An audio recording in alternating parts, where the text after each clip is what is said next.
Okay, well, welcome to a special Oscars episode of Overexposed. Nathan and I have tasked ourselves with the experience of watching all 10 Best Picture nominees this year, something we've never done, and kind of something unique because I feel like me and you, probably me more so than you, we don't really watch that many modern films, especially not things that are popular on like award circuits. Right. This has kind of been a challenging one for both of It us. has. It's kind of been an Um, exercise to like see, I guess, yeah, what the film industry is like in terms of like these awards and stuff. that's So, right. And Bob yeah, wanted to mention too that we quite literally just got back from seeing the last one on our list, Sentimental Value, we did. at the Belcourt. Yep. Shout out to Belcourt. Great theater. So I think what we'll do is it'll be a little different. We won't do any No recent watches. watches. We're just going to jump right Instead, into it we'll go through the 10 movies and then our rankings of the 10 movies at the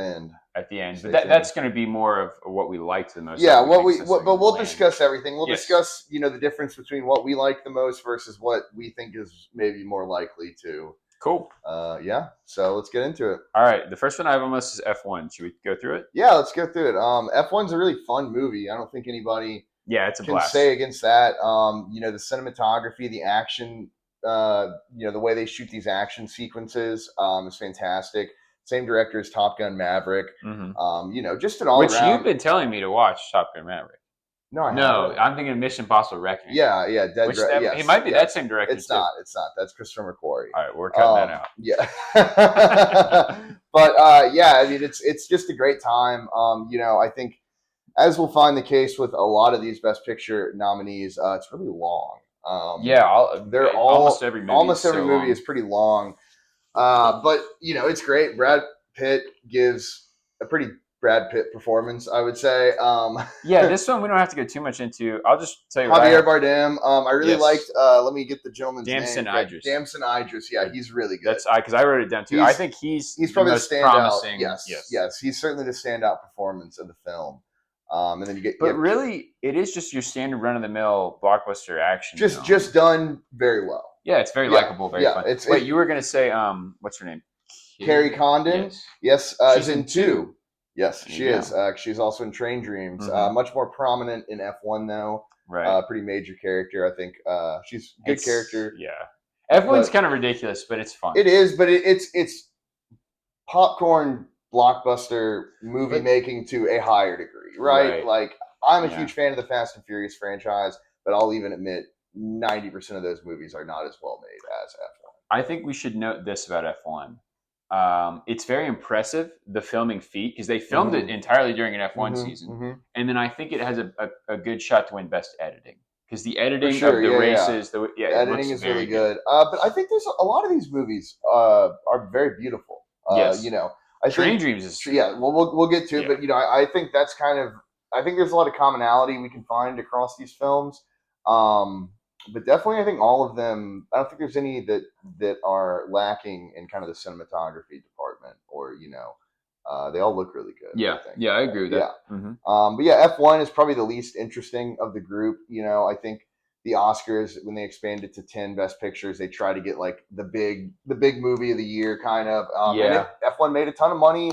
It's a big international player. It's just a solid film, but it's nothing. I was going to say, I was going to say this for later, but since you just said that, I might as well put it in with you're talking about they expanded it to 10 and they want to, but there's so many good international films this year that aren't. Right. It was Just an Accident, which we haven't seen. We haven't seen that. Was nominated just for Best International, but it won the Palme d'Or. Yeah. And then No Other Choice was completely snubbed. We saw that in theaters. That would be my favorite film of 2025, I think. Yeah. Yeah. I would agree. That was, that or Eddington. Completely. Which Eddington was snubbed, but Eddington I didn't expect to be. Right. But you still need to see it. But all right. Anything else for F1? No, I mean, I think it's the least interesting one. It's going to be our shortest. Yeah. Okay. Next up, I have Frankenstein. Yeah. I mean, another beautiful movie. So where F1 I said best editing, Frankenstein by far the best world building. I think the costumes, I think the set is costuming for sure. Yeah. You don't think I think like the buildings, like the backdrops are. Yes, it is. Like it's so, it's like Guillermo del Toro running amok in the best way possible, right? Like the building where he builds Frankenstein is just incredible. Like that tower with the lightning rod in it. Has some strong performances too. I was kind of surprised like Oscar Isaac didn't get more buzz. There's only so many, Yeah, there's only so many slots, and it is horror. It is kind of crazy that Jacob Elordi got in. Yes, that is crazy. He is really good though. Like it's okay. Yeah, I need to watch it again, but I was never. I remember hearing everybody's like it's so good, and then I wasn't impressed with the makeup either. Like, not the makeup. I go back and forth. The design of the monster, and I kind of go back and forth on this because it does look weird. It looks like Prometheus, right? No, it looks like somebody that used to know Goya.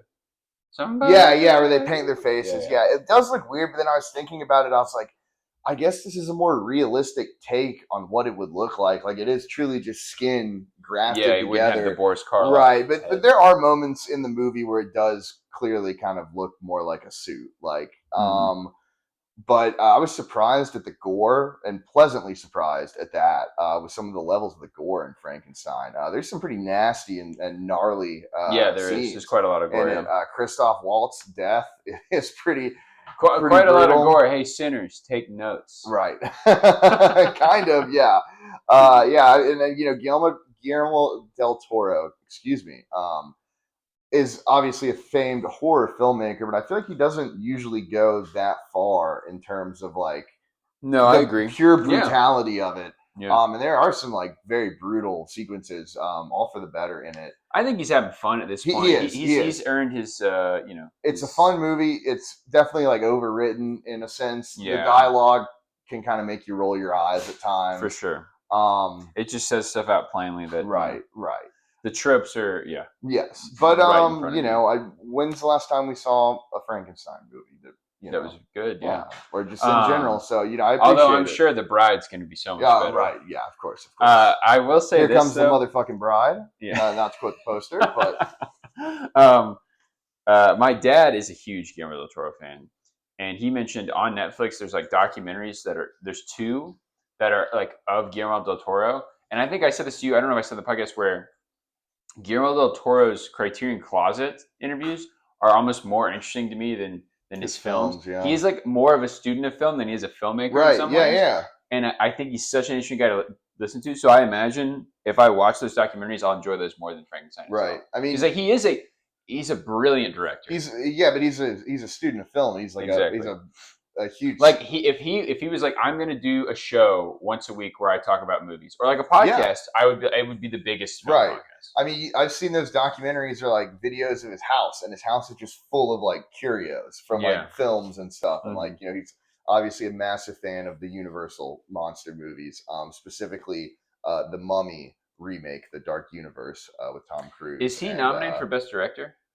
Let's check. Sorry, I don't mean to get us off. No, that's a good. But I actually am curious. He is not. Okay. He did not make the 5. That's a shame because, like I said, he's someone in Hollywood, just someone in the working film industry he's that is like he's just easy to like. Yeah, for sure. His movies aren't very challenging. That's kind of why I was surprised that the level of kind of gore and violence in Frankenstein pleasantly surprised me. But and I would say, and he's already, he won for Shape of Water, which I like Frankenstein better. Clearly, I haven't seen Shape of Water. Shape of Water is a little bit more touchy. But you haven't seen Pan's Labyrinth. No, I have not. Pan's Labyrinth. That's his. That's his magnum opus. I would assume that or The Devil's Backbone. Right, but he conjures up such a great. He loves like this gothic style. Crimson Peak, I'm a big fan of. I think it takes that style and does it even better in Frankenstein. Yeah, and I mean the whole idea of like they're stranded on this ship in the ice. Like that's a cool. It's fun. It's good. Yeah, it's fun. It's fun, exactly. Because I feel like traditional Frankenstein is just like villagers, town people running them out. It's the most inoffensive of all of the Best Picture nominees. I think it's one that someone could watch and be like, "Well, there's something to like in it." I'd say F1 possibly. More but the people who are like the Academy's not going to. Right. F1 is easily the least like awardsy. Yeah, right. I mean Frankenstein's good. I mean. I think all these movies, there's none of them I disliked. Really? Get that? Yeah. I think But I there, would say but there are some I ones, found weaker than others, and some that kind of, yeah. I mean, we'll get into it. I don't know if I would say disliked. I think there's several on here that are not for me. Certainly, yes, 100%. But I mean, that was kind of the whole point of this exercise, is because we typically don't watch these films. Right. We typically don't keep, Mm-hmm. keep up with the award circuits and everything. So it is kind of a cool, Yeah. exercise to.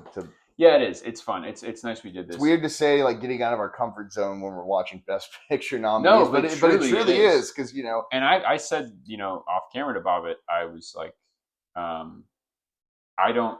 Some of these, I don't care for the Oscars. No, we don't. We no. I think It's interesting. But I think interesting. people who listen to film podcasts, people who love film, don't care for the Oscars. It's different groups. Some people are Oscar fanatics. Some people. When we went to Cinema Value at the Belcourt and I got the tickets, there's a huge group of people there. And I asked the guy at the front, I go, "Are these all for Cinema Value?" And he's like, "Yeah, just some people go crazy for this Oscar bait." Yeah. And I was like, "Wow!" And I laughed because I was like, "Yeah, I guess we are doing that, but we're not."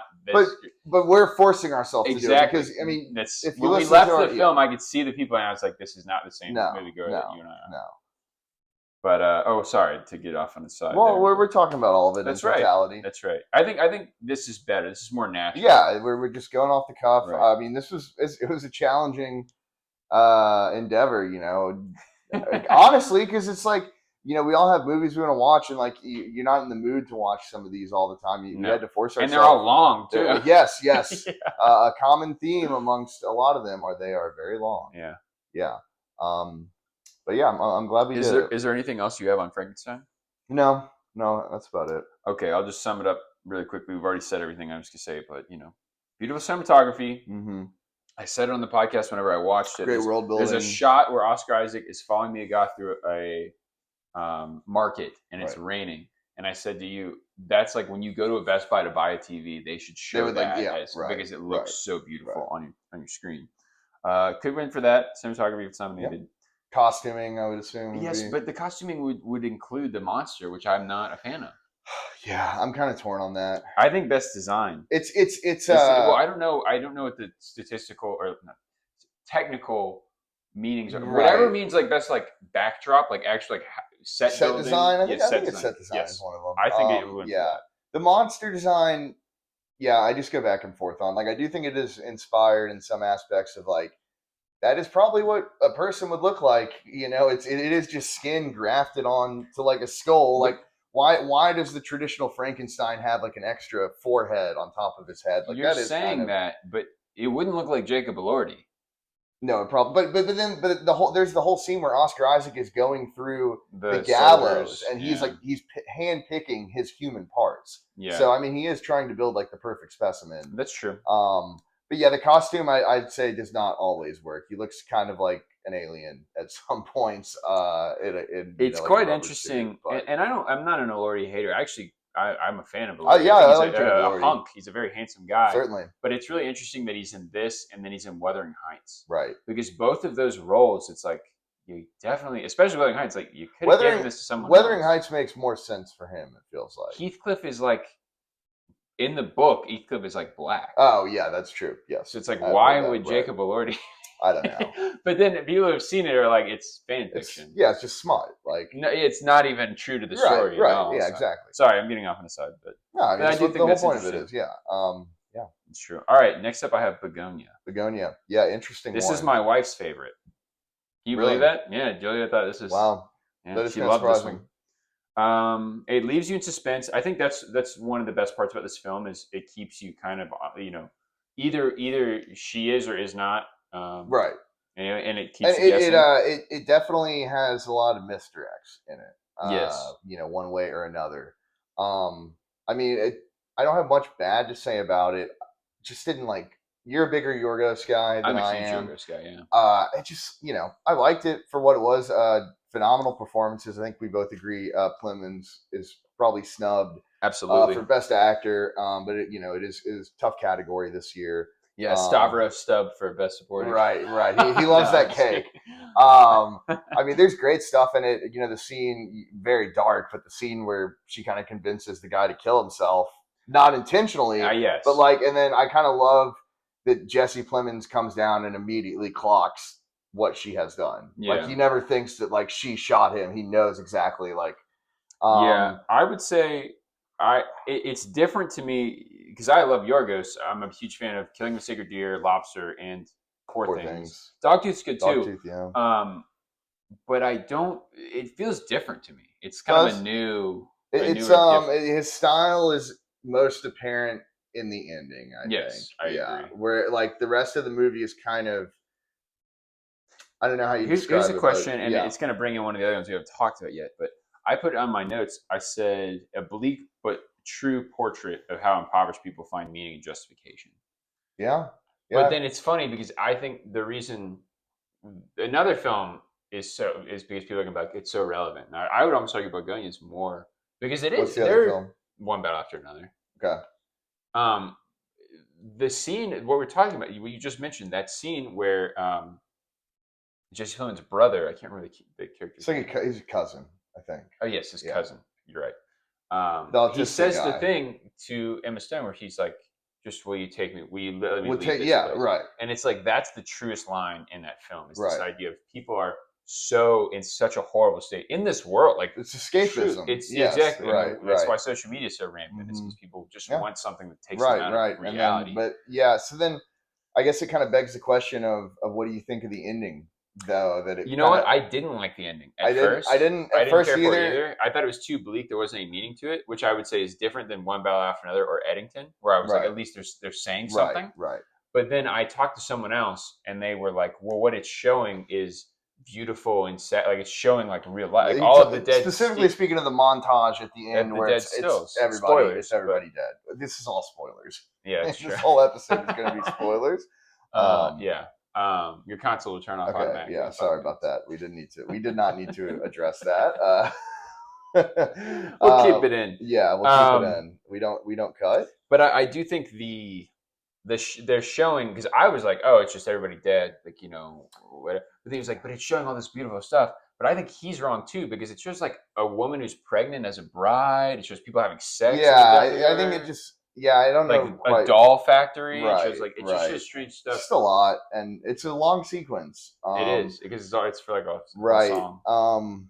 Yeah, I just didn't really know what to make of the whole ending. I kind of like that it turns out she is an alien, I guess. Like I do think that's I like because that is an interesting twist because never once in the movie do you actually think that is going to be the case. I feel like until even up to the point, I think like I read this as another misdirect when she says, "So how many of my people have you killed?"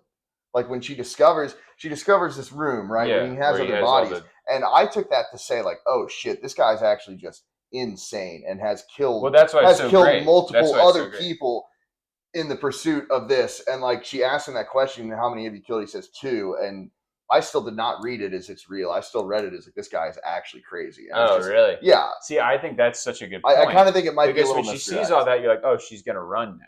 And then it shows him crying biking, and then she's waiting for him. Right. So I think that's like them being. That's like, a good point. Yeah. But I do think it tries to direct you in that direction a little bit of thinking like, oh, this guy.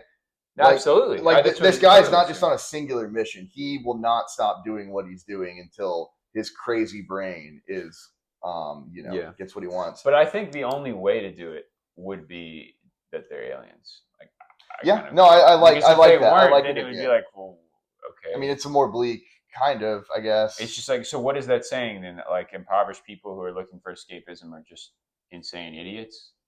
Right. No, that's a good point. This is more of like the director being, what's the term?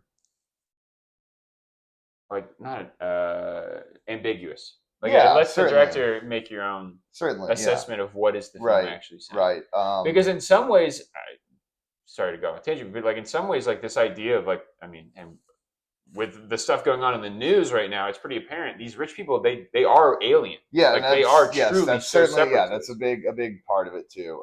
And I just like to point out, I don't have much more to say on Begonia, but I feel like that ending montage really heavily inspired by M. Night Shyamalan's The Happening. All right, I love that. Remember the guy getting run over by the lawnmower? Yeah.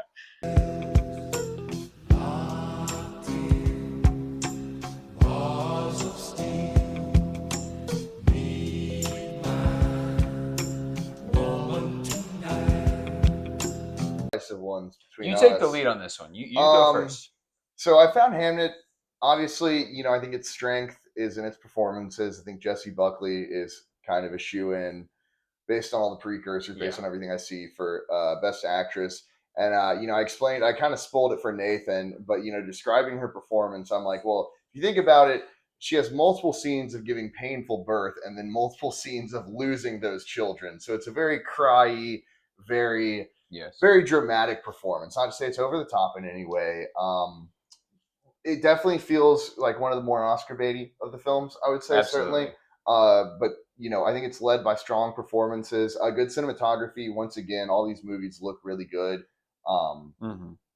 It's I don't know. I liked it more when I think my initial reaction was more positive than it is now after I've had some time to sit with it. But I think going through the film, I was never wowed by anything. I was like, oh, this is a well done period piece, well acted. Paul Mescal, right, is Shakespeare. That's another potential snub for Best Actor.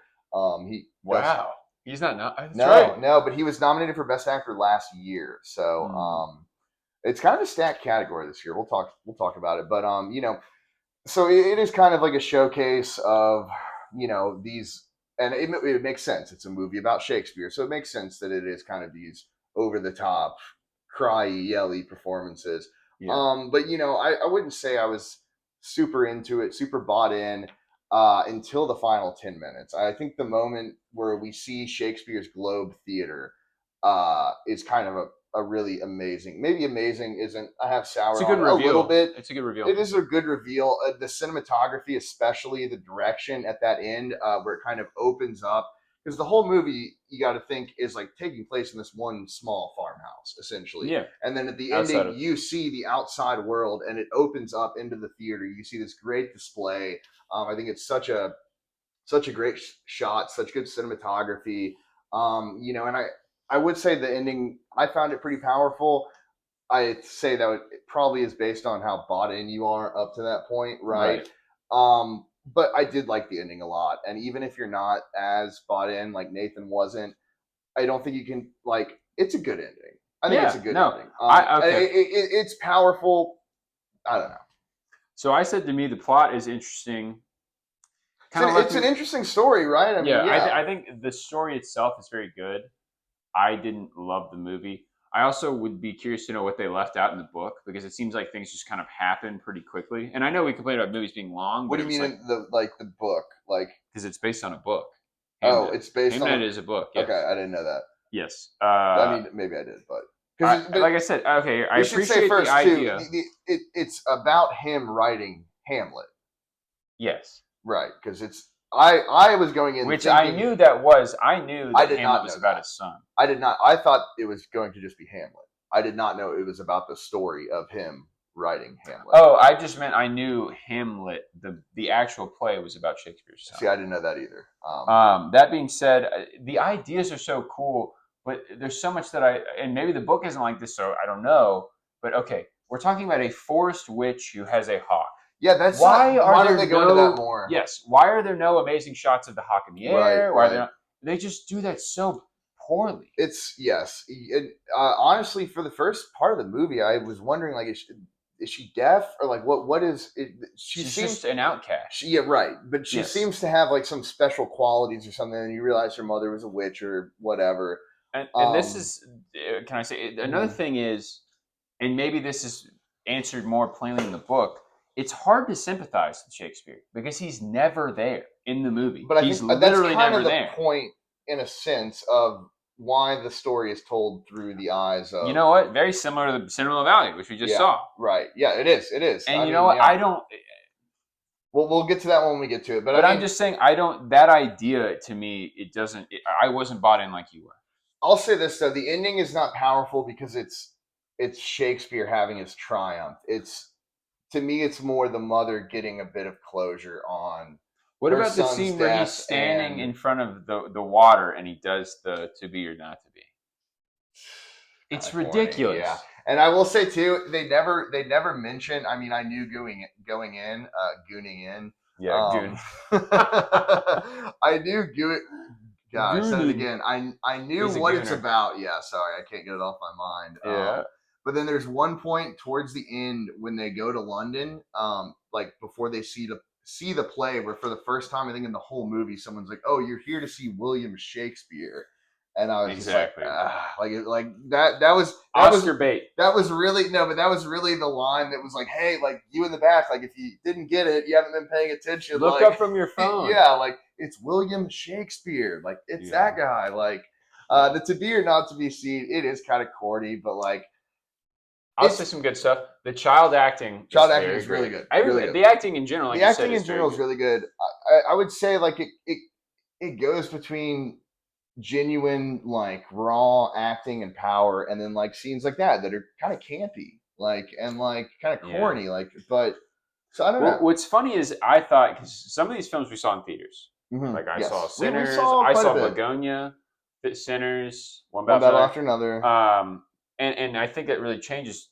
Yes, I think I was literally thinking about that while we were in the movie theater. Now that Hamnet probably plays a lot better on the big screen. But because my response is similar value, I was like, maybe it's not. Maybe it's not for me.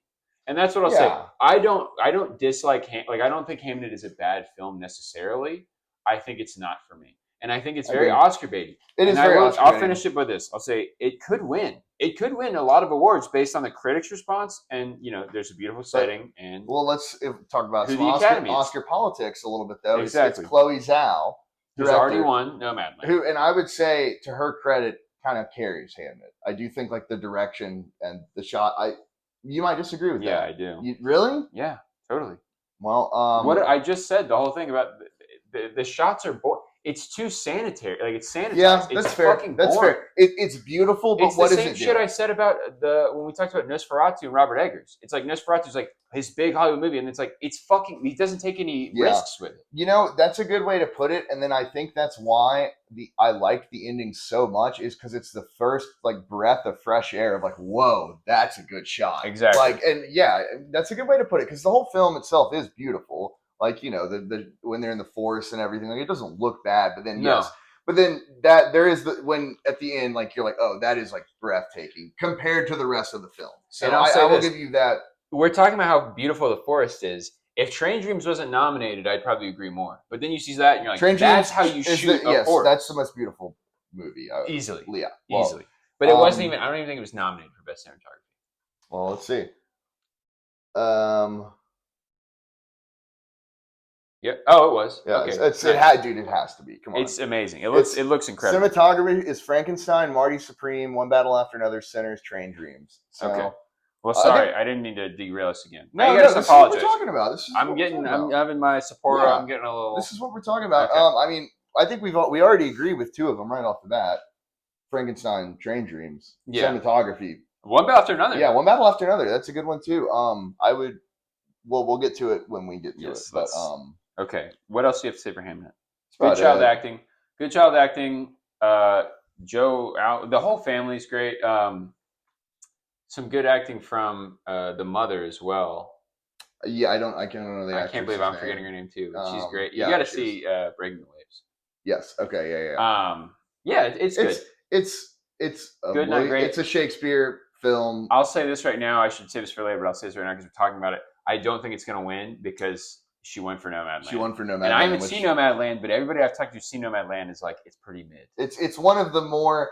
That's one of the movies that was kind of that spree the Oscars. Yes, that made them do like the big 180 to go more populist, I think. Like if Nomadland doesn't win Best Picture, do we have F1 nominated? That kind of idea. Or like, but if Nomadland doesn't work, and I haven't seen it, but that did work before, where it was like La La Land. Everybody's like, oh, La La Land won, and they're like, oh no, it was Moonlight. And everybody's like, oh, I haven't seen Moonlight. Then Moonlight is and then Moonlight's Moonlight's so amazing, yeah. But so you would hope that when they do that, you're like, oh, maybe it's just a small film I haven't seen yet. I am interested in seeing Nomadland. Yeah, I would be too. Kind of wild that Frances McDormand tied the all-time record, getting her third Oscar for that movie. And didn't she do something insane too? She's like, yeah, I think she had some edgy speech or something. I mean, that was I think that was literally 2020. So that was everybody. That was a weird. Yeah, everybody was. Yeah, right.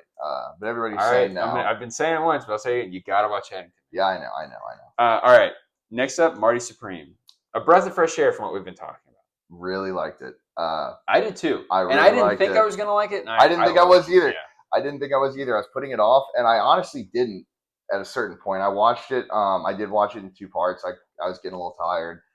This is a chore. So yeah, I don't like to watch movies in separate parts because it's not that long. I mean, but I would say the first half it is a Safdie brothers movie because the first half I'm kind of like, okay, like this is fine, like there's cool scenes. But then so much happens in the second half that I love. Abel Ferreira, so good, dude. He is terrifying. I think his teeth look like ragged. Yeah. Like I think that is such a good character. The scene where the bathtub falls through on him and his arm is broken. That's when you're like, oh, we were watching a Safdie. But then it's like the whole thing with the Safdie brothers, like I relate it to like, I don't know, like I have these types of like nightmares or dreams where it's like you have one task to accomplish and stuff keeps getting in the way. You cannot do it. And it's like you finish like 1A or 1B, and then it's like a new and then so, it's like right. It's like he takes her necklace off in the shower, and it's fake. Or they go and take the dog to get the money, right? And the dog escapes. Yes. Right. Like it's I love that. His love interest shows up with a black eye, right. Right. And I'll shout out and I think I've shouted out this movie quite a few times, but a huge influence on the Safdies is this movie, The Hot Rock, and that is literally I thought you were going to say After Hours. No, After Hours 100%. Yeah. This movie feels like After Hours, but The Hot Rock especially too. I think literally the entire story of The Hot Rock is everything keeps going wrong, like right when they're on the cusp of it happening. And then I do love that. I do love how it ends.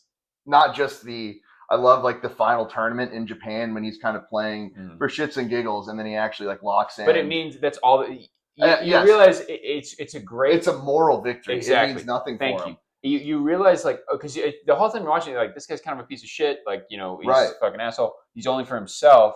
But then you're like, oh, he's willing to subject himself to he knows he's not going to the tournament. He knows he's not going to be rich and famous. He gets his ass paddled by Kevin O'Leary. He knows he's not going to be rich and famous. This is literally just for his own. If this doesn't work out, he's going to kill himself. Right. You know what I mean? Yeah. And so that's when you're I feel like he says it directly. It's his get purpose. Up, Rock. Get up. Right. You know what I mean? Yeah, exactly. He has to win. And then I love what he says at the end, too. He hugs the guy and says, go win the tournament. Yeah, it's awesome. He literally tells the Asian guys he's great game, go win the tournament. Timothy Chalamet is and you know what? I've been not lukewarm, but Timothy Chalamet. Some of the stuff he's so in the media. He dated Kardashian. Exactly. You know, he's kind of he's hoisted upon you too much. You told me about who's the rapper? SD Kid. Before this happened. Yes. And I was like, oh, let's do it. And then he's in the music video. And he's sipping. He's sipping lean. It's okay, what the fuck are you talking about? I hate that. But then I read interviews with him where he addresses that he knows that people are souring on him, but he kind of similar to the character Marty Supreme. He's I want to be the new actor of my generation. That's why it's perfect. And he's so I will do what it takes. And if people get sick of it, that's okay. I'm going to take the roles. I'm going to do it. Sure. Did you see the Oscar pick? For his scene that they would show? No, they do this thing where the entire nominees all meet up and they take a huge group photo. Yeah. And I'm pretty sure in the group photo he's either standing by Yorgos Lanthimos, Paul Thomas Anderson. Oh, that's awesome. He's just being please. Yeah, he's next one, yeah. Right, for sure. Not to shit on him, he's a great actor, but it is that's exactly what he is. Exactly. Totally. You see it and you're of course he's standing right there. I do give him credit for being unapologetic and accepting that fact. Totally. Sorry. And then all of this to say is I imagine if we met him, and he was he was nobody, he wasn't exactly. I feel you'd be oh yeah, this guy's a guy you could chill with. Exactly. And his performance is I'd say probably the hottest one this year for the Oscars. He's gonna win. A big favorite. Well, we'll talk about that in a bit. That's true. Actually, I shouldn't say that. I said, I kind of experienced my love for the movie in 2 parts, and I really did find in the beginning. His performance felt too modern for me, but then the whole movie is modern. As the movie goes on, you kind of realize that the time and setting is not that important. It's not. It's kind of a movie, and that's why I don't think it'll win Best Director. Okay, that's a fair point because it's not. It's just the backdrop. There's 1980s music, which originally we were talking about how we hate that in films. But I think it works in this. It works really well because it's. There's another Best Picture nominee that I don't think it works in. It only works because it's. Because it feels out of time. It doesn't feel Timmy's performance, people in the 50s did not talk like that. So I'm just going to say, I think it'll win Best Actor. If I had to vote, that's my vote. Probably Michael B. Jordan for Dark Horse on that. But is that the I would term? say, Dark Horse. I would Yeah. say or Leo too, but Leo, No, he already won. he's so established. And Yeah, then best casting. I think it'll win best casting over Sinners which because is I know a new Sinners. category. Yeah, I have a the non-actors. You said Abel Ferreira. I would say Kevin O'Leary. Kevin O'Leary is he's really great good. in it. And I would He's really say good. Penn Jillette. I mean, Penn Gillette's Jillette is briefly somebody in it, who but yeah. I can't stand, and then in the movie I'm like, oh, Yeah. it's fine. Especially Abel Ferreira, I think is terrifying in the Yeah, movie. Like he's good. he really is like an ominous force, and like you never know Dude, what's Kevin up with him. O'Leary, that last line where he's like, Yeah. he made that up. They're that's so dystopian, but it is because if he wrote this scene and he's like, how do I? And he's like, Kevin O'Leary is the only person that would fit that scene because he truly is that person. He looks perfect for the role too. Like in that final tennis match when the shot keeps going back to him, and he's like, just props to him. Man. Yeah, it's a good performance. Gwyneth is good too. Yeah. I don't know the name of the girl, but she's really good. Odessa Zion? Yeah. Like that. She's great. The stuff with like him. Where they're crashing with the big fat dude who's his manager. I think all that stuff is pretty great too. Yeah, it's good. He ends up throwing all the ping pong balls he made out the window. There's a lot of good stuff, and then a very Jewish film. Well, it's the Safdies. I mean, it's certainly no, but I mean, like he says the thing too. Where he's like, I'm Hitler's worst nightmare. Right. Yeah. Right. I will say though, maybe its greatest accomplishment, I think, is the final scene where he sees his son and starts crying, and it plays everybody wants to rule the world. On paper, that would make your eyes roll. Yeah, you'd like that's the ending. Shit. That is so cheesy, but when I watch it, I found it so effective. I thought it was awesome. No shade to Benny, but then too, like when the movie starts and the opening sequence is like them having sex in the sperm, and then you watch, like you're talking about the bathtub scene. It starts out, you're like, oh, this is a sports biopic, and then it quickly ramps up to like adrenaline. Yeah. You realize like, oh, Josh Safdie is behind the wheel in those movies. Yeah, like he is the one directing. Right. And especially if you think about that, Benny directed The Smashing Machine. Mm-hmm. That's his movie this year, which we haven't seen, but is more of a traditional biopic. You know, that didn't live up to expectations. After Hours is a great. I mean, that is the After Hours and Good Time are like one and the same. Yes, After Hours is the immediate movie that comes to mind, especially in the second half of Marty's. Can I ask you this? Yeah. Of the Safdie brothers films you've seen, which is your favorite? Probably still Good Time. Yeah, I think so. But there's a lot of good stuff. There's a lot of good scenes in Marty Supreme. Good Time has a special place because you and I watched it together in college, and we were just like, oh, you were like, oh, this movie's supposed to be good, and it was Good Time. We were on Good Time before Pete Davidson dyed his hair. Okay, right. Before it was like he was king of Staten Island. Well, you know what I'm talking about. He like saw a Good Time and then was like, that's why he dyed his hair. I'm pretty sure. I didn't know that. No. But I would say, I mean, Good Time is so lean. It's just a thrill ride through and through. Where I think Marty Supreme, as a lot of these movies, there's a little bit of bloat in it, but when it gets going, it is as I'll say this. It is as gripping as Good Time. Marty Supreme, and to some extent Sinners. Well, no, because I remember being in theaters and thinking Sinners was long, which we'll talk about next. It's long. Marty Supreme is a long film, but it doesn't feel that way. Sentimental Value is shorter, and my ass was killing me in my seat because of how long we spent. Right. Well, and then I'll talk about another reason why it felt so long when we get to that movie. But just a few more things. Yeah. Marty say Supreme. A few more things. I'll say one more thing in the movie. But I do think I should not have watched it in two parts because, like I said, the beginning I was really lukewarm on it. Like I watched maybe the first 30, 45-ish minutes. I think I ended right when he lost the tournament in the beginning. Mm-hmm. And it's like up to that point, it's like, you're like, okay. But then it's like everything after that is true Safdie, like adrenaline. Like it's like the scene with Abel Ferreira when they drag him to the farmhouse and the guy's looking through the window, Penn Jillette shoots him in the head. Like the bathtub falls through on him. Yeah, that's crazy. Like shout out Tyler the Creator. Yeah, that's a good scene. We haven't talked about him yet. When they're hustling the guys playing ping pong in the thing, and then they come back to the gas station. Like all that stuff is so tense. It's fun, and it's so the idea of like they keep getting so close, like, and they just keep stuff keeps going wrong. But it is awesome. I love the detail too. We're talking about it. You know he's going. I know. Last thing I'll say too. I love the detail too about when he's talking to Kevin O'Leary about he wants when they're doing this bullshit promo game, he finds out he can't get into the tournament, which is his whole purpose in the film. And then like Kevin O'Leary's like, well, you came here in my private jet, like you're not going home with me. And then it shows the shot of him. He's with the troops. He rides back on the troop carrier. I thought that was like a nice detail because that was the troops were in the crowd. They were the ones, cheering for him. Yeah, that's a great scene. Yeah, that's awesome. Marty Supreme, really. The last thing I'll say too is, I hated all the promotional stuff that Timothy Chalamet had to do for it. But then there's that one where he keeps being like, Marty Supreme, an American film coming out in Christmas, whatever. It is. If you were going to put a tagline, it would be an American film. I mean, it's such an American film. Everybody wants to rule the world, right? Yeah, it's awesome. All right. Sinners. This one we don't have to get long on. We've talked about it a lot. We've already talked about it a lot. Most nominated film of all time. Which is crazy.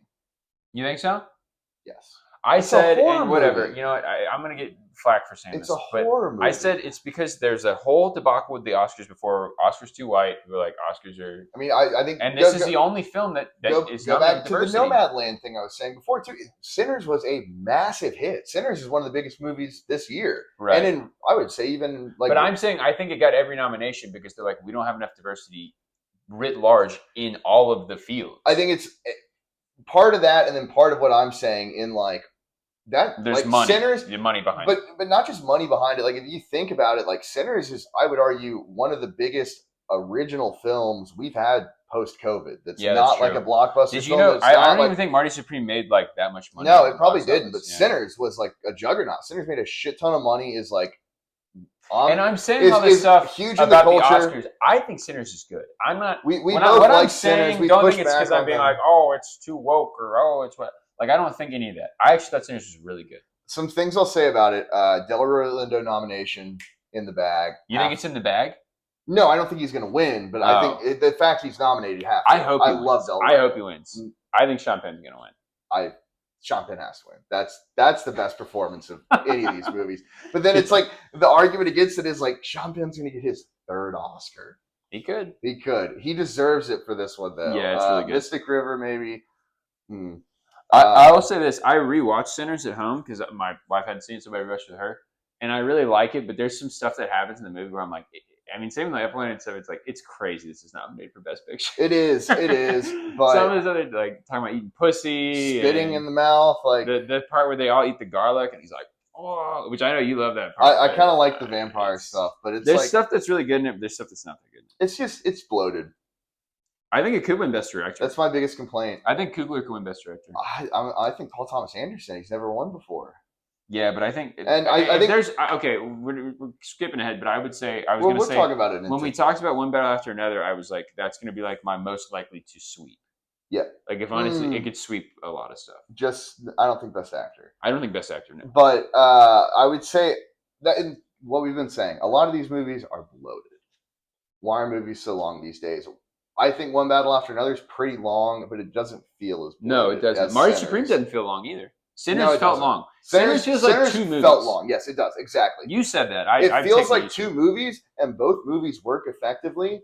But when you put it together, it's kind of like wish. And then there's like 4 endings. Right. I mean, but I think we both agree. Like the ending is awesome when he shoots all the Klan people up like that. I'm talking about then, and then the credits roll, and then there's another ending. Yeah. Well. Yeah. I was kind of surprised that. Let me get her name right. Wunmi Mosaku was nominated for supporting actress. That kind of surprised me, but I don't disagree. She's great. Yeah, she is really she's good. Very good in the movie. I just saw that it had a supporting actress nom, and I was like, I honestly thought it might have been the Asian lady. Mm-hmm. Or if you told me that it had a supporting actress nom, I would have immediately guessed Haley Steinfeld, right? But it's surprising at all. That's what I'm saying. Yes, but she is really good. She's really good. Yeah, absolutely. She's good. It is kind of crazy. Yes, it does not seem like a movie that would break the record for most nominations ever. And I kind of go back and forth on like if Michael B. Jordan does win Best Actor for that, like yes, that is extremely cool. That is extremely cool for him to win for a horror film. Like playing, he's a great actor, and he is, and he's a really good performance too, but it's also kind of like I don't know. But then here's the other thing, my other hunch, because everybody's asking themselves why is it nominated so much.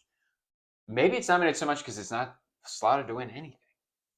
I've seen that theory too. Yeah. Is that they knew they had to give it some recognition because of all the money behind right. it too. Well, the Oscars is like a machine. Like it's not it's what politics. It used to be. It's politics. Yes. But I do think they've swung back in recent years to appreciate things that, like, F1 is a good example. Sinners, the ultimate example. Like, these movies were big hits. Like, there was a period in time, Nomadland and like Coda being the biggest examples, where the Oscar, you look at the Best Picture winners, and the average person had not seen any of them. So I like that though. But then we just watched Sentimental Value. What if they were all Sentimental Value? Well, then no other choice would have been that. Like, you know what I mean? Like, there's movies. It's true. Like Palme d'Or. Listen, I saw Titan. You haven't seen Titan? Titan's fucking insane. It's not a bad movie, but it's like that would never win Best Picture. No. Best Picture should be like for like the Midnight Cowboy did win Palme d'Or. But you know what I mean? It should be for like great Best Picture win. A Best Picture should be like something that is more to the American taste, but is still artistic. Right. I mean, yes. Whatever. The whole. I'm getting yes. off on it. No. I mean, it's the whole point of it. I'll be interested to see what this wins. Makeup was not that good. That's my wife. My wife told me, she's like, she loves vampire stuff, and she's like, vampires are just, they're not. That's the thing about this movie, and that's why I said the first time we reviewed this movie, it's not fucking scary. You're saying, oh, it's a horror. I don't think it's scary. It's a horror. It's supposed to be scary. It's not scary. Yeah, I guess I love horror. I'm a bigger horror fan than you, but okay, I don't. Nope is actually scary. Yes, I agree. Well, that's not to, but that's the last thing you talked about. Yes, that is one of my favorite horror films of the past decade. Yeah, it's incredible, and it is scary. But Hereditary is actually scary. Like there are good horror movies that are actually fucking scary. There are. This is just it's creepy, but it is creepy. I think there are scenes that conjure up like a genuine feeling of uneasiness and stuff. Like what about the fact that I like the scene when they won't let him in the club, and then they're still sitting at the corner, like playing like Irish folk music. What about the scene where the big dude who's watching the door goes out to go to the bathroom? I like that scene, but you don't. It's not. You could do something scary. You could do something scary. It's funny because there are I was thinking about this, of all the Best Picture winners, there's a lot of kind of gory stuff in them, and Sinners is not one of the gory movies. Begonia is gory. Begonia has the Jesse Plemons fucking head flying off. Stavros Halkias is getting his head beat in too. Yeah. Like, I mean, Marty Supreme has the one scene of Abel Ferrara's arm and the shootout with Penn Jillette, and then obviously Frankenstein has a ton of scenes of gore. One Battle After Another, not gory, but it has some blood. I mean, it has some blood, but it's funny that of all, the one horror movie nominated is probably Secret Agent. That shoot at the end. Yeah. So it is funny. It is funny to think that, like, of all these Best Picture movies, the one that's actually horror is kind of the least violent in a sense. We're running near 30. All right. Next on our list, One Battle After Another. So another one we've already talked about. We did. We both loved it. We saw it. Really I watched it again. I didn't love it as much, but I still really like it. I think this is most likely sweep. We just said that. But let's clarify. Cinematography, I think it could sweep cinematography. I think it could sweep director. I think Best Picture and Best Supporting Actor. Director's a shoe-in. So that's PTA has never won Best four. Director. That's five. That's four. Say it again. Cinematography, director, yes. Best Picture, Best Supporting Actor. Yes, I would agree with Honestly, that. Tiana Taylor could win Best Supporting Actress. She could. Best Score, it could win Best Score too. It could. I would say a lot of these movies have good scores. Oh, I agree. I think Marty Supreme has the best score. I don't even think it's nominated for best score. Let's see. We got it right here.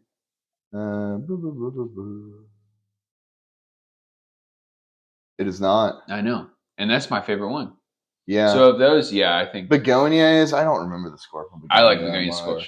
I mean, I think Sinners could potentially be a strong contender in that. Okay. Sinners, besides, we've already said we don't like the scene where it kind of bridges the gap. Though you don't like it as that's controversial. I like it more. A lot of people really like it, but I think inarguably, yes, that is a very good musical film. Like I love I think that'll win for that. That's okay, let's get back to OBA. PTA has never won Best Director. It feels like a shoe-in. Right? Yeah, it just feels like he's literally been nominated for all of his masterpieces, as many.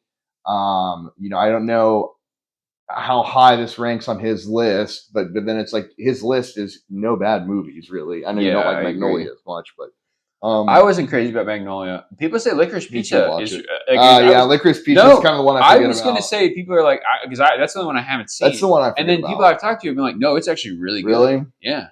Yeah, People say I guess Bradley Cooper. I saw this where they were like, it's like a film where like a character's in one scene and still it's like show, one scene. and they said Bradley Cooper and Oh, I Licorice saw Pizza. that thing you shared. Yeah, it was Oh, I like should. yeah. Um, Okay, sorry, yeah, we're getting off on but that. I love One Battle After Another. I will say kind of the one I've seen a lot of hype for Benicio del Toro Best Supporting Actor, which I think is kind of crazy. Yeah, Like he's great in the I movie. love He's Benicio del likable. Toro. He's great, but he's playing. I think that's a vote for pop culture. He's playing like a cartoon character. A nomination for pop culture because everybody's like, oh, a few small beers. Yeah. Oh, it's really funny. He's great. Yeah. But like, so that's what they nominated. But Sean Penn is like beside him, giving like a very powerful, like and nuanced performance. Honestly, like, yeah, the movie is Benicio's great, Tiana Taylor's great, but she is really good. But I think the three it's Leo, it's Chase Infinity, and it's Sean Penn. But Chase Infinity is not even nominated. I know, but of course she's great. Like, she's great. She's too young. I mean, Sean Penn that's probably one of the better performances we've seen in a few years. Leo is good as always. I mean, he has some wonderful scenes, like especially his phone freakouts. I think would probably be if they were to give him an Oscar clip. I would be surprised if he wins. I'd be surprised if he wins too, because he's already won, recently. But then it's like he won. I know you really like The Revenant, but I see a lot of like Oscar nerds argue like he won for a movie that is not like the most what would you say, like idiosyncratic, or maybe not that word, but like he has way more iconic performances. Yeah, absolutely. Like, it's I hate Wolf of Wall Street, but that's undeniably. I don't know if I hate Wolf of Wall Street. Yeah, that's strong. I don't like Wolf of Wall Street that much. I think Wolf of Wall Street is a net negative. Yes, the culture has destroyed it, but that's inarguably like one of the more iconic performances in the past. Absolutely. Oh, for sure, dude. That's like yes, like that is like modern Leo, like that. And then before that, Catch Me If You Can. Catch Me If You Can is really good. What's he in Gilbert Grape? Yeah, well, that'd be supporting. But yes, but he should have. I don't even think he was nominated. Basketball Diaries. I haven't seen all of it, but like that's a very powerful film. I mean, yeah, but Leo's great. I mean, Leo really embodies, I think, like the character he's supposed to be kind of playing, like these guys that like. Their brain is fried. Right. We've talked a lot about this movie. We're not. I do like that Tiana Taylor was nominated, because I do think one of the greatest. I don't want to say tricks, but like one of the greatest surprises of the film is that she doesn't come back. Yeah, because it's like she comes in like a tidal wave in that movie. You can't take your eyes off. Oh yeah, like her and Sean Penn just like electric. Like they come in like a steamroller, and then for her to just leave the film and never come back, I think it's like a very bold choice that works out. Yeah, very well. I agree with that. And I really like that aspect of it. So we both really like that one. Yeah. All right, we do. Moving on. Train Dreams. Yeah.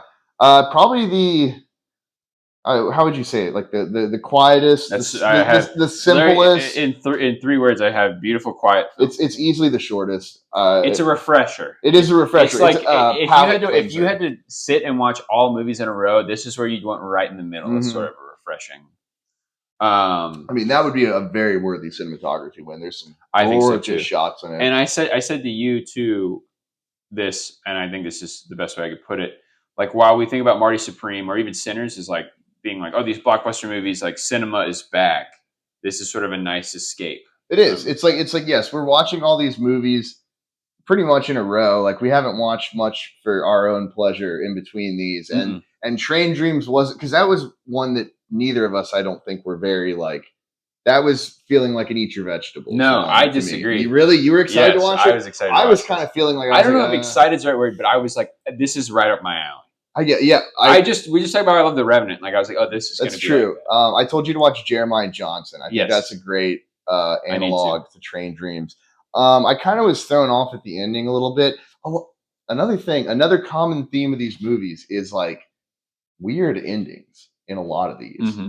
Secret Agent, Begonia, Train Dreams. Yeah. Weird is a very basic term to put it, but like unexpected, I guess. Like, or like you're surprised at the turns some of these take, not in a twist way, but like, I don't know. Does that make sense? Yeah, like, I get what you're saying. Yeah, like, I I said to you, unconventional, unconventional. maybe. That's a good way. Like, because I think Marty Supreme, like, but I really love the ending of Marty ending. Supreme, but that's pretty conventional. I enjoyed the ending of Train Dreams more than you did. Like the idea of getting above the clouds and like seeing above himself, because the whole movie he's kind of like looking up to the skies. It's like, why is this stuff happening? You to me? made like, me appreciate it more when I first watched it. It gave me like Forrest Gump vibes a little bit. I liked it, which is a bad read. But I think it's something we should note, and I think that has to do with how people rate movies in general. Is like the state you're in, because I think you were more locked in on Hamnet than my wife and I were easily. Yes. And I was way more locked in on Train Dreams. Yes, certainly. Locked in, I know that's kind of a but whatever. ambiguous term. You know what I mean. You're in the mood to sit down. Right. But no, I did think I thought Train Dreams was like very pleasant. Well, it's very dark. Pleasant is a funny way to describe that movie. I do know what you mean. But it's soft. William H. Macy too. Yeah, great. It's a softer film. It's of all the best pictures, it's easily the most like indie coded, kind of like, even though it's Netflix, which is kind of funny. Is, but you could tell that it's probably the cheapest budget of all of them. It's a film you want to live in. Yeah, it's beautiful. I mean, the recurring shots of the house on fire. Yes. They're beautiful. I would also shout out Robert Altman's McCabe and Miss Miller as maybe being a big influence on that. Yeah. Because it is in the vein of those great like New Hollywood anti-westerns. Okay. Yes, I would also say McCabe and Miss Miller, but I would say Terrence Malick.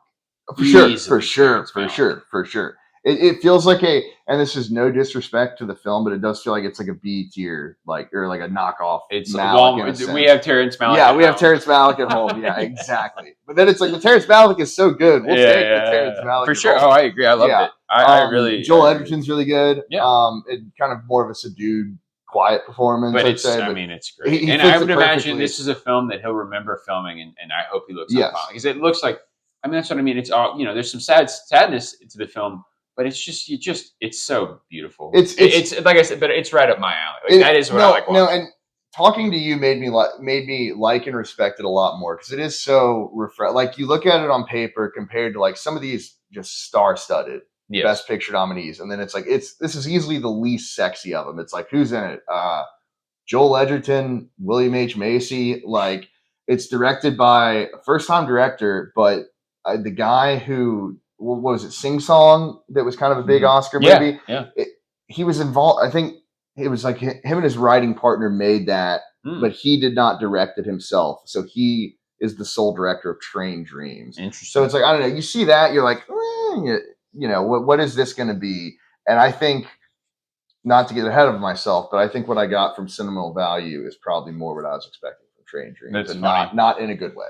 So I'll just say this too, and I said this to you previously, but I think it's really interesting this year with the Best Picture nominees that like we have Marty Supreme and we have Train Dreams, because in a lot of ways Train Dreams is the antithesis to Marty Supreme. Certainly. Marty Supreme is fast paced. It's an American film. It's about a guy thinking he's the best and trying to make his way to the top no matter what it takes.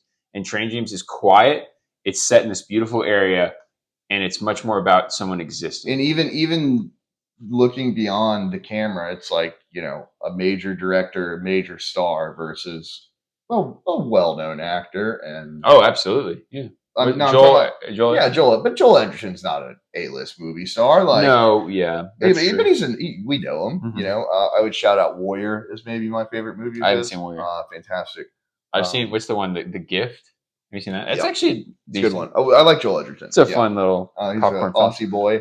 Okay. Anything else? No, I think that's probably the most surprising, even though you liked it more than I did. I really liked it. I really liked it. Really good. See, that's what I thought Hamnet was going to be. Train Dreams is one I think I could recommend to a wide variety of people. I recommended it to my grandmother. Yeah.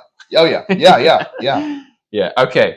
Next up, I'm going to say this right now. This is the most interesting Best Picture nominee, and that is The Secret Agent. Yes. We watched this together not that long ago. We did. I came away a little bit. I like a lot of what it was doing, and with time, I really like it. I really, really like Secret Agent. Mm-hmm. I think it has become one of my favorites of the ones we've watched. Yeah, me too. I think, first of all, we talk about the world building of Frankenstein. But Secret Agent, like the sets, the cinematography, you could tell me, cutting out the ending, obviously, when it does take us to modern day. There's moments throughout. Well, Yes. and we'll talk about that. But like, if without those moments, you could feed me that and tell me this is like a hidden gem, hidden masterpiece of 1970s Brazil cinema, and I would fully believe it. The world is so immersive. You're talking about the shot in Frankenstein of Mia Goth going through the market. I think the best shot, or the one that has stuck with me the most of all these films, is in Secret Agent when he's in the cinema and looks out over the window and you see the city of Recife, where it takes place. I think that is just a brilliant shot. Yeah, that's a great clearly, shot. I mean, it has a lot of ideas. I would say its biggest downfall. I've put a lot of things going on. It's doing a lot. We love Giallo. Like you look behind me at his. We both. It's a love letter to 70s cinema. Exactly. I mean, there's literally a shot. The way it's shot. The beginning. I think we're going to say about the beginning when he's driving that yellow Beetle. Yes. And behind that, it's like this is like the opening credits to a Giallo. Yeah. Yeah. I mean, there's literally a shot in it. I mean, not to mention the fact that a lot of it takes place in a cinema. Jaws is obviously an omnipresent thing in the film. There's literally a shot. I don't know if you clocked this, but I think it's when. I don't think it's when the two assassins are killing the lady in the trunk. I think it's when they're in the police truck. The assassins are in the police truck. There's literally, it starts the score. And it starts with the trumpet score, and the shot is literally like taken from Taxi Driver. Like it does, like the Taxi Driver, because it's the fade up from the street. And I was like, hell yeah! Like it is literally, it's awesome. It's a love letter. It is a love letter to 70s cinema, which is my favorite. We both love it. Yeah, you especially. Yes, it's got a lot going on. I get the overall idea. I get what it's going for. It's just a lot. Can I say this? Like I was going to say, when I think about these films. And like, if you had to summarize some of these films in one word, you could. This would be the hardest. I think Train Dreams would be like introspection. Like it's like about this guy introspection. Martyr Supreme would be like like the idea of like drive or like motivation. Yes. The sentimental value would be like sentimental value, generational trauma. And then the Secret Agent is like memory. Like it's like how. No, I think more importantly, the memory. It's the idea of sinners would be eating pussy. Yes, yeah, exactly. I think it's like the idea of memory, and like I think there's a lot of messages about like the whole point with the tapes and everything, and they're listening to the tapes, and because I did not originally like the ending of Secret Agent, but once I heard maybe some more intelligent people discuss it on a podcast. Because you give them a shout out. It's the new. It's a spinoff of Blank Check. Critical Darlings. They're talking about Oscar movies. I'll have to check that out. I'll give them a shout out. They're talking about. And obviously, you were the one that pointed out to me memory being a big thing in it, and they were talking about how the importance of the tapes and the ending is kind of the idea of like, well, the son doesn't even remember the dad and doesn't even really care what happened. And it's like, it's the importance of like keeping memories clear, I guess. Like it's kind of the idea of like knowing our history and trying to avoid this and trying to avoid the same mistakes over and over again. I think it's a very pertinent message. It's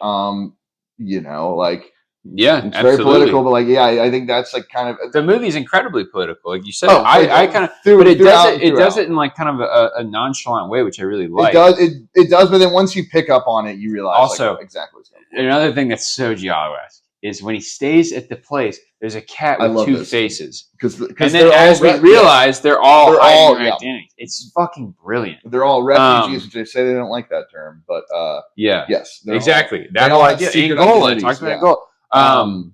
Sorry, let me just say this too. Yeah, so the idea of memory too is so much because and a lot of the main actions in the film, they aren't shown.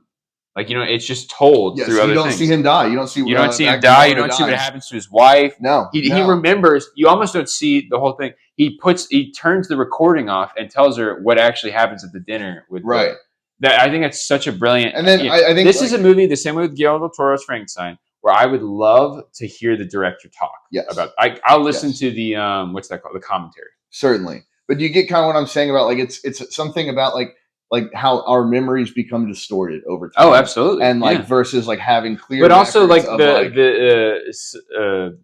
salation. That's the right word, but the idea sensationalism, like the idea of like the foot, because I didn't get the leg part, but it's like the idea of like all these deaths happened at Carnival, but all people care about in the paper is this leg that's going around. And that has to do with the Omen too, like how the Omen, and there's that lady like possessed. Exactly. And that became, because that was that like sold them, like everybody's like, people are having freakouts in the movie. You got to go see this. It's not only sensationalism, but it's like distraction for like the populace. It's like It's like Carnival.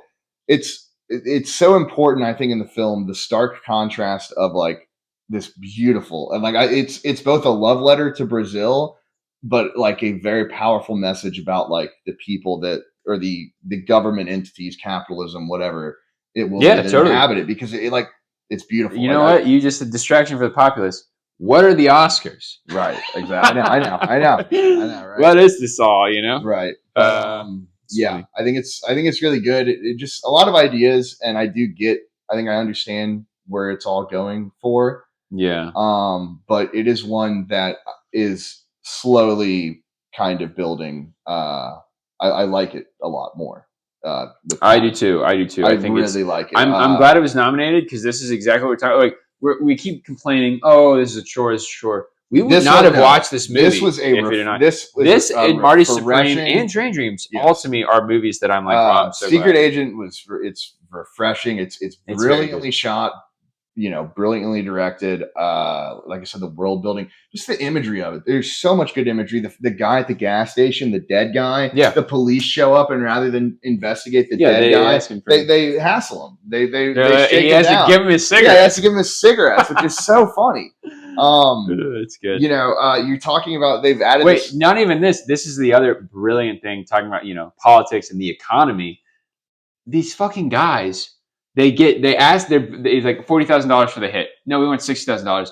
They pay some underling $4,000 to do the hit for them. Yep. What is okay? What does that have in the greater? Yeah, outsource it, and it literally and like which, not to mention, like, for a movie that didn't have like a action, it really is. The more you talk about it, the more you're like, man, this is a fucking great movie. It is so good, I think. And like, for a movie that didn't have action or violence in it, the scene when they confront the hitman, you're like, whoa. It's so visceral. Literally shoots the guy through like the face, cheek, and you can see like his skin coming off. Shoots the one guy in the eye. It's that whole love letter to like 70s. It's like the makeup prosthetics of a 70s. The whole chase sequence too is brilliant, where it's like you're trailing his blood throughout the markets, and then he goes into the barber shop and he's behind the door. I thought that was, what? Let me just say this. I said earlier, there's that big picture, and Timothy Chalamet was standing next to like PTA or Garrison. You should be standing next to this fucking guy. I could never pronounce his name in a million years. But it's funny too, because he made the film Back Row, and when we watched it, we're like, oh, Udo Kier is in it. R.I.P. Udo Kier, absolute legend. And I was like, that's when it clicked with me when we were watching it. I was like, oh, that's right, this is the guy who directed. Yeah. Which I want to see that. That's on my watch list. It was just an accident in Back Row, and then that other one that's showing the Belcourt 2 now, that's nominated for Best International Film, Surat. I'd like to watch all Where's of those. That from? France? I don't know. I don't know. But okay, this is a good example of the Udo Kier thing. Is like, I think, a good example of this movie having a lot of ideas, but not. Well, it ties into the love letter of like what we're talking about, like 70s film. Like Udo Kier is like Udo Kier, is Flesh like for Frankenstein, obviously. But then it's like the idea of like, he's obviously a Holocaust survivor, yet the police, they think he's a German soldier. He's a soldier. Yeah, they think he's a Nazi, and it's like, the idea is like, not just the Nazis fled to South America. Like, there were a lot of like survivors, and it's like, that's an interesting thing, but we just get a little taste of like something, and it's like the complaint to the film would be like, it's too many ideas for its own good. It's almost it's not a complaint, because there's so much good stuff going on. Like, we love Brazil. Brazil is a movie where you're like, there's too much going on. Or like, you compare it to Under the Silver Lake. Brazil is a movie where there's a lot going on, like, visually, but I think it's all coherent. But by the end of the film, you're like, what did I? Right. Secret Agent is all coherent, and all the ideas meld together. It's just that they're not all as fleshed out as each other, but you get the idea. You get what it's about.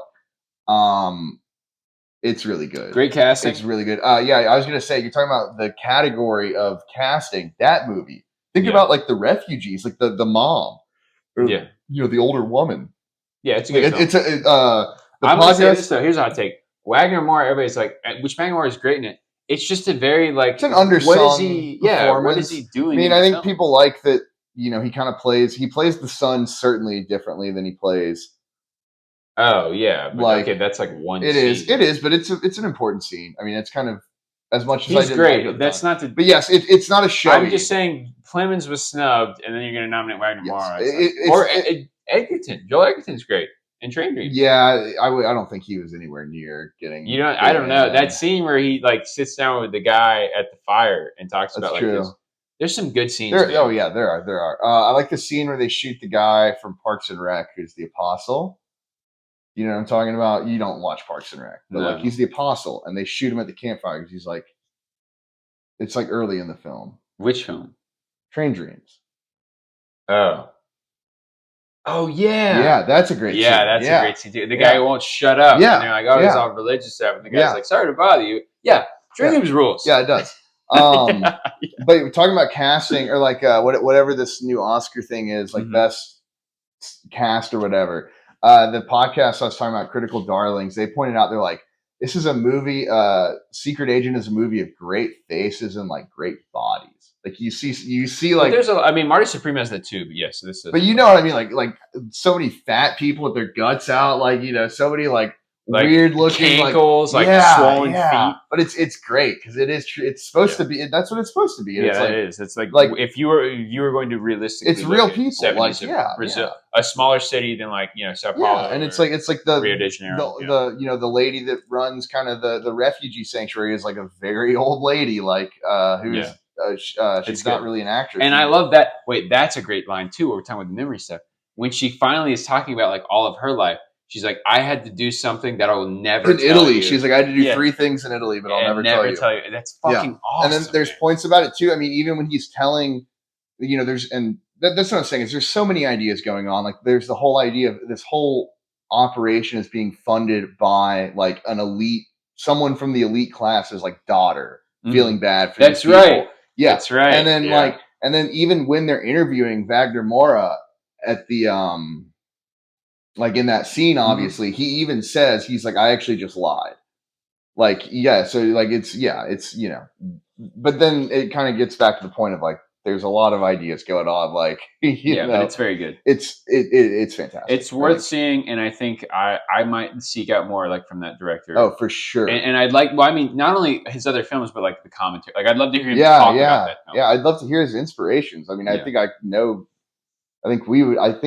we would have seen quite a few of them. So we are at 25 minutes. Okay. All right. The final film on our list is Sentimental Value, which we just saw. That's recent. Take it away. I didn't like it that much. I did not either. I appreciate that it's well made. It's very well acted, certainly. I think here's the thing. We drove there. Sorry, I said take it away, and I'm going to tell you this. We drove there, and we were like, you know what, this might not be for us, but who knows? And it starts. And there's some stuff where I'm like, wow. Yes, it was off to a hot start. It was off to a hot start. I'm like, wow, this is pretty good. But this might be whatever, contentious, but it's just like a therapy brain film. Like it's like, okay, generational trauma, okay, grief. The guy's not there, but then he knows everything about her. It's just like I said to you when we were driving back, I was like, I feel like I've seen this idea of a film like 100 times. Or like it's just tropey. It is, and it's kind of Oscar baity. It's very Oscar baity. I mean, Hamnet would be the only other one that I would say Hamnet's a little more. You could argue. Yeah.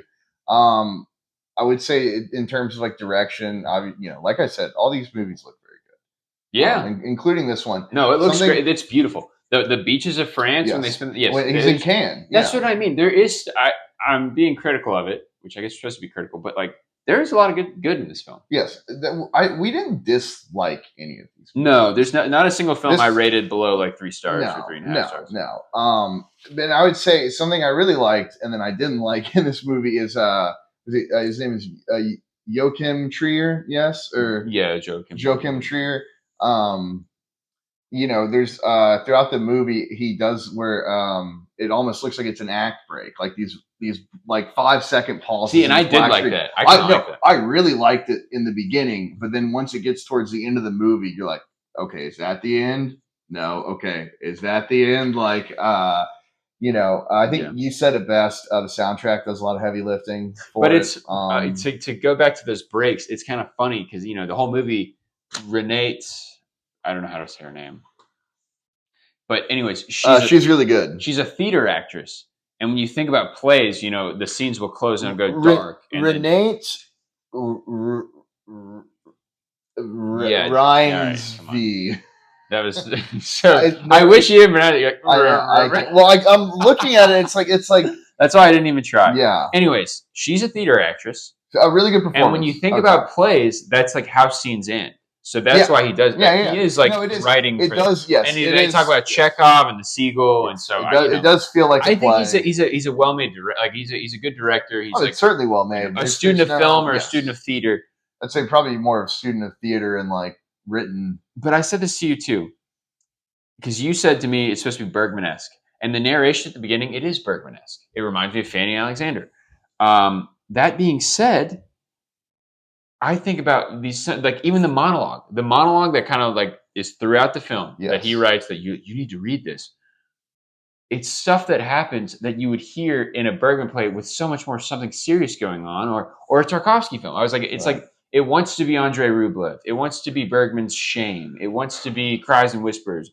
It is not. It's fuck. I'm sorry. It's no. And it's like therapy brained. It's just like this fucking. We live in a time where. Sorry. No, you continue. We live in a time like these Noah Baumbachs and these Jürgen Schrues, and you know what? The nice way to put it, if you don't want to hear me complain, it would be the movie's not for me. But then my other take is like these people think they're the most important people in the world. Like, oh, they need to hear my story, and it's just like I don't give a shit, man. Yeah. Oh, I don't know. I didn't find sympathy. You don't. Right. I mean, I don't necessarily think it's like the opinion of like. But yes, I know what you mean. Yes. It feels to me like, yes, I saw Bergman-esque, like, said before we watched the movie, but like to me, it really.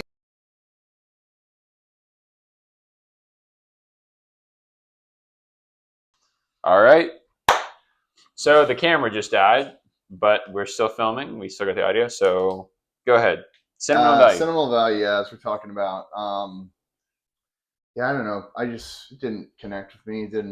I don't know if I said this already. Music does heavy lifting. We said that. Music. Great score. Great score. Great shots. Cinematography. Great acting. Yeah. But it's not for me. Yeah. It feels very theatrical, which is on purpose, but I don't tend to gravitate towards those type of films, I'd say. There's just points of it where I was like, oh, wow, this could be a dark horse for Best Picture. But it's too Oscar-y. Up its own ass. Yeah, kind of. It's like, Bergman-esque. What I was going to say is like, it feels less Bergman-esque and more of like, I feel like we've seen some of these like let's say like 60s, 70s like Euro dramas, like which Bergman has made some that are just like, I don't connect with them at all, man. Really? Like, yeah, like I mean, like what? Like kind of maybe like some of the Romero stuff, or like I don't know. Oh, like, yeah. Like I think about Bergman films. Well, I haven't seen enough of Bergman, but like Persona, and I feel like the Seventh Seal might be like a bit outliers in a sense. Like I don't know. No, he does make. I mean, Autumn Sonata, right? And, like what's the one with like Elliot Gould, are better. Like, well, that's Scenes from America. Touch? Oh no, Face to Face or something. I haven't seen those. But of all the Bergman films I've seen, Bergman does more. You're more invested than you are. Certainly. So it is just a little weepy. But it's not a bad movie. I'm not actually shitting on it so hard. We said this a million times. None of these bad movies. It just feels overdone. Like it's like okay, I've seen this before. Exactly. It's what I think of what a Noah Baumbach. This is like Euro Noah Baumbach. It's by the books. It's like I don't know. Yeah. I just wasn't crazy about it. It didn't grab me. And the thing is, too, it's so disappointing because I was really hoping. I was like, maybe this one, like I thought with Hamnet, right? Like maybe this one will really will be the big discovery, exceed my expectations, right? Okay, well, since we're running our phone anyway, let's speed things up. Okay, so we've talked a lot about what we think. All these. Let's just run through our rankings. Do we want to talk about like some of the actors, actresses, like awards? Let's run through your rankings. Okay. Run through your rankings. Should I do my rankings first? Yes, and then I'll do mine, and then we'll do quickly talk about. We're gonna go 10 to 1. Okay. Yep. Number 10 for me, F1. Pretty easy. I like F1 more than I think a lot of movies ahead of it, but I think objectively. Number 9, sentimental value. Nice. Number 8, Frankenstein, and then I think from here on out, I really like all these movies to a degree. 7, I put Train Dreams, maybe a little underrated on my list. 6, I had Begonia. 5, I had Hamnet, which is one of those ones that is kind of sliding down the list for me, whereas like Train Dreams would be sliding up. Number 4, I had Sinners. You know, number 3, One Battle After Another, and this where I think my rankings get kind of interesting. I have Secret Agent as 2. Wow. And then I have Marty Supreme as number 1. Nice. See, I wish I was as good as you about being like, this is my opinion. Because I'm going to change a couple while I read it. Number 10, I have F1. Number 9, I have that's pretty obvious. Frankenstein. 10, yeah. Okay. Number 8, I have Sentimental Value. Because I have this problem where I'm just like, oh, it's better, Number 7, I have Sinners. Wow. Okay. I had 6 at Begonia, but I'm going to move that to 5, and I'll move 6 to Hamnet. Okay. 4, The Secret Agent. 3, Train Dreams. So that's the biggest difference. Yeah. 2, Marty Supreme. 1, One Battle After Another. Okay. So not too off. So what do you think is going to win Best Picture? One Battle After Another. Yeah, me too. Yeah. I think One Battle After Another will easily win most of the awards. And it's like even though I could even 1 and 2 for me, honestly, the more I think about it, could be interchangeable. Marty Supreme, and I didn't want to bring this up, but I will. Marty Supreme is not going to win because of the Josh Safdie. Yes, because of the allegations. It's allegations make it sound like he did. No, but it was more of him being a bystander and not. Yeah, which is funny because then it's almost like did Benny release that? Like, how did that come out? I don't know. Because that's what's funny is Benny said he didn't really get any nominations, right. And he's like, "Oh yeah, well listen to this." This happened, yeah, right. Yeah. And I guess I think it just is more of more the issue is like the Safdies clearly like their casting is the biggest. Their casting is so unconventional in all their films, and I think it's kind of a thing of like how far is too far when it comes to like cinema versus like trying to capture. About that scene, about that whole controversy. I don't know enough about it to really. I don't know enough about it either, but seems like the idea to me seems like the guy asked to like Buddy whatever was Buddy like, duress. Hey, like, can I? And because they make it, they use the R word, but then the other thing I read was like, but she was like, but nothing happened. But she was 17. She was 17, so that's why they used the R word. Duress, but it sounds like she was like willing. Like it didn't seem like it was like against her will. The bigger issue is.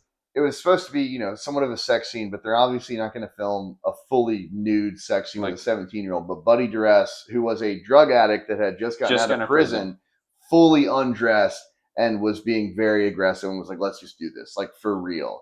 And I guess the complaint was like Josh didn't shut it down quick enough. Oh, I thought they actually did do it. No, I don't think so. Because you told me it was like she was like an escort. No, she's like a 17-year-old like girl. Oh, well, she's playing. Never mind. I take back everything I said. That's really bad. Escort in the film, yeah. I thought she was a real escort, and I thought they were like we were both consenting adults, but she wasn't an adult. She was 17. She was not consenting either. He was Buddy Duress was like this drug addict who was like he's trying, like let's just do it. Yes. like pushing way beyond boundaries, and Josh Safdie, I guess, kind of just sat silently for a little bit and was like, okay, and yeah, so it is kind of bad. But then this is all like. Nobody knows what actually happened. No, they don't. Except for them. But it also. I'd like to hear the girl speak. I don't know. She's probably the one that told the story. What I heard was it was like Benny. That's like why Benny doesn't work with Josh anymore. Yeah, I think we're it's getting way into the weeds on this. We are, but like I think it makes sense kind of because like I said with their casting, like it feels like a big thing to them is like getting non-actors, and the realism of it. So it does kind of track to me that he would be like, all right, how far can we actually push this before I have to say stop? I was at first like, oh, I thought it was something completely different. That's why I didn't want to speak on it. No, it's kind of bad. Now it's worse than I thought it was. It's kind of bad. Now I don't really. But this is all like if Timothy Chalamet doesn't win Best Actor, this is why. Yeah, for sure. But this is all like a recent story. Like I don't know all the details. So he's not going to win Best Director. Yeah, no. He's definitely not going to. There's no way. He wouldn't win Best Director anyway. I think Ryan Coogler might win it. That's also a good take, or a likely So there we go. candidate. Okay, so we both agree one Ballot Best Picture. Yes. Ryan, I think PTA Ryan Coogler Best Director. Yeah. Yeah. Best Actor Timmy. Yeah. Maybe Michael B. Jordan. You said maybe He Wagner would, Moura. yeah, Wagner and Michael B. Jordan would be the dark horses. I mean, I guess like Leo's really good, but he's won before, and he's such an established guy. He's just kind of a goofy character. He's omnipresent. It is a really good performance, though. Best supporting, I don't know. Best supporting, enough. I don't think there should be any. No, you do know enough. I was thinking for actress. I think we've seen both. We've seen all best supporting for both categories. Okay. So for actor, I think Sean Penn. It should be a lock. I want Delroy Lindo. Delroy Lindo would be awesome. So what about supporting? So actors? let's just run down actor supporting. We have Benicio, which we both agree. Love Benicio, but that's not an award-worthy performance. That's a caricature. Elordi in Frankenstein, which is kind of the only two are Sean Penn and Delroy Lindo. Delroy Lindo, yeah. It's Stellan Skarsgård, and yeah.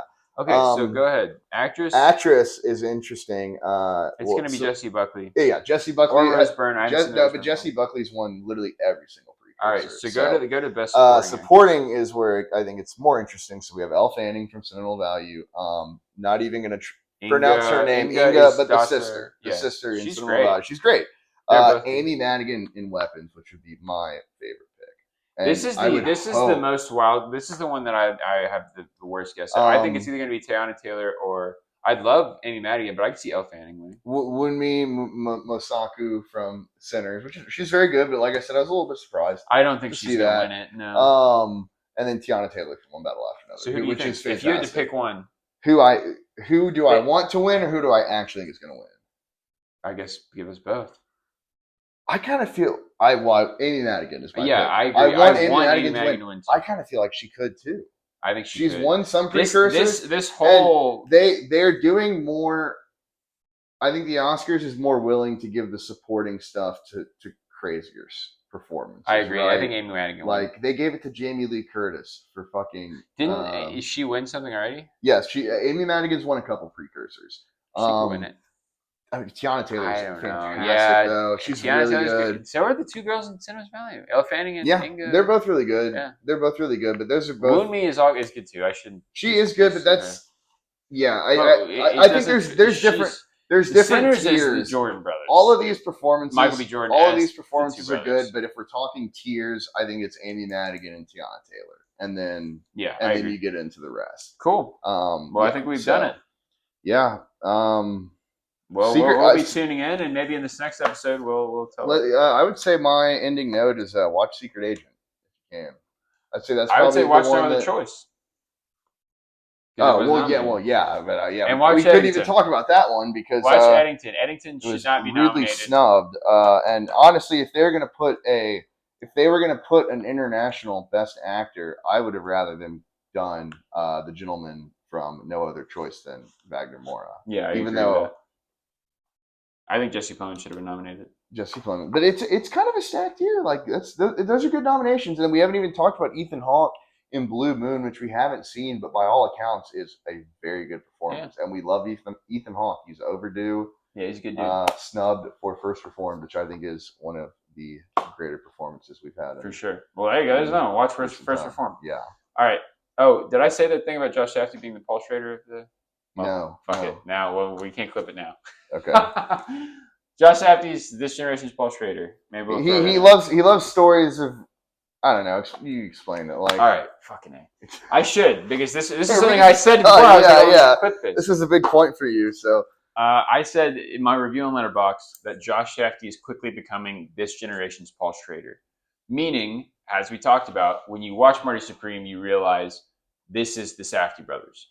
Yeah. Good Time, Uncut Gems, Marty Supreme, and to some lesser extent, Heaven Knows What, are all films that are about a character struggling to be the best or to thinking they're better than everything else and getting things done at a very fast pace. But same way that it's kind of also like the next big score. Like they're one step away from greatness. Like exactly. All time. Or in Heaven Knows What, it's like one step away from like finding somewhere to sleep and hit a heroin. Right. And Paul Schrader did that too, where he constructed a bunch of films about a man on the edge of Taxi Driver is literally every movie Paul Schrader has directed is essentially it's Taxi Driver. It's but I'm saying Hardcore. It's Light Sleeper. Hardcore, Light Sleeper, First Reformed, Blue Collar. Even I haven't seen Blue Collar. Blue Collar's fantastic. But they're all that idea of a man on the precipice of breaking. I mean, fucking sorry, language. The one with Greg Kinnear.